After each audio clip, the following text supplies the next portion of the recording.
next one is wondering if there's any value using named anchors within your URLs for internal linking. Let's say you have a page on window installation. You have 3 named anchors on the page, vinyl, wood, and polyvinyl. Would you use all combination of these in your internal links or just stick to the base URL / window installation? Okay. So when you say name, yeah. So named anchors. Okay. So like another term for that is anchor links or jump links. People often call those jump links. Yeah, no, there's benefit to that. And they pass whatever links you build to those with the kind of hashtag, those are, the symbol, and that just is the way that it knows, right? A named anchor. So you put the name wherever you want that link to. It's an on-page anchor link. That's why I call them, a lot of people call them jump links, right?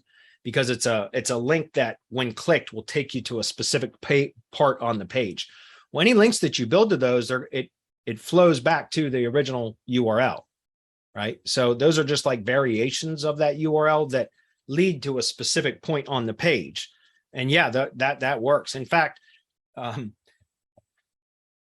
in the content mirroring method that we shared last year, I talked about that very specifically, because instead of doing like a traditional silo, I like to do one kind of like long form content now, instead of like a top level page with like 4 supporting articles, which would be a traditional silo. I like to do one long form page now that has a table of contents with jump links or anchor links, right, that go to the specific section on the page. And so I have one page instead of 5 pages. Again, the example I was just mentioned was top level page and 4 supporting posts, right? Each covering kind of a main topic, subtopic from the primary top of silo page. But instead, what I like to do now is one page with a table of contents at the top that links to H2 headings for each one of what would have been its own post. It has its own section on the page now, right? And so a jump link links to each one of those. So when doing any sort of like content mirroring, instead of linking, like having, so if I wanted to do, for example, 5 Google business posts so that I could mirror the content structure of that long form page or a traditional silo, if I was going to mirror that, then I would have a Google business post that links to the top of silo page. Then I would have a separate Google business post for each supporting post that links to its supporting post URL, right? But on a long form page, it could be all one page with a table of contents. And then you'd have 5 Google business posts, one targeting the top level page URL. So, and then the 4 subsequent posts, which is the supporting post, would link to the jump links from the table of contents. Does that make sense? And so it's all pushing back to that same kind of top level URL, but it's targeting very specific parts of the page that are optimized for that. So yeah, it works. I mean, I've been doing that for over a year now, building links to jump links. When jump links are present, it makes sense to do so. And most of my clients, we do that. We have table of contents plugin in WordPress.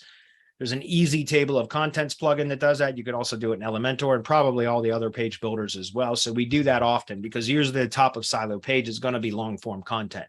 So we'll do our supporting posts, even like activity posts, which are just our ongoing blog posts that we do on a regular basis. We will link to specific sections. So for example, on a tree service page, like I've got a client that does landscaping, tree services, and irrigation services like sprinklers, lawn sprinklers and stuff like that. So they've got 3 separate like silos, service silos, landscaping. Well, they got lawn care too. So 4, they've got lawn care, landscaping, tree services, and irrigation. So on the tree services page, we cover the primary, and they're down in Florida. So we cover tree service, tree trimming, tree removal, palm tree services or palm tree care, and stump grinding and stuff. So there's like 5 main kind of topics, or tree service topics that are covered on that page, and they have a table of contents at the top with jump links to each one of them.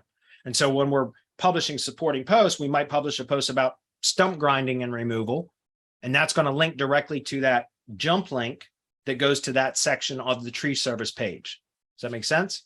So again, it's a way to it absolutely works. And each one of those, it all flows back to the top level URL. But it's a way to kind of inject some additional relevance into a specific point on the page too. So yes, it works.